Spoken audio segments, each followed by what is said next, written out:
ಉಪಾಸನ ವಿಪಾಸನ. ಉಪಾಧ್ಯಾಯರು ಅಂದರೆ ಬರೀ ಮಾತಾಡ್ತಾರೋ, ಮಂತ್ರಗಳು ಹೇಳ್ತಾರೋ, ಪೂಜೆಗಳು ಮಾಡ್ತಾ ಇದ್ದಾರೆ, ಜಪಗಳು ಮಾಡ್ತಾರೆ. ಇದು ಉಪಾಸನ.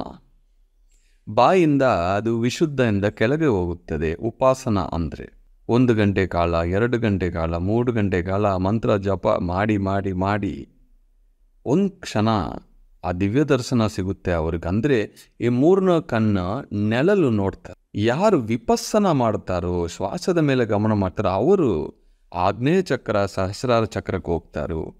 ಉಪಾಸನ ಮಾಡೋರು ಬರೀ ವಿಶುದ್ಧ ಚಕ್ರದಲ್ಲಿ ಸ್ಟಾಪ್ ಆಗ್ತಾರೋ, ಮತ್ತೆ ಅವರು ಜನ್ಮ ತಗೊಳ್ತಾರೋ ಈ 2 ಚಕ್ರಗೋಸ್ಕರ.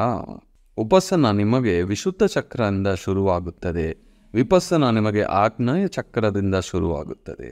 ಉಪಾಸನ ಮಾಡಿದ್ರೂ, ಮಂತ್ರಗಳು ನಾವು ಹೇಳಿದ್ರೂ ಮನಸ್ಸು ಶೂನ್ಯ ಆಗಲ್ಲ, ನೆಮ್ಮದಿ ಬರಲ್ಲ, ಕೋಪ ಕಡಿಮೆ ಆಗಲ್ಲ, ಆರೋಗ್ಯ ಬರಲ್ಲ.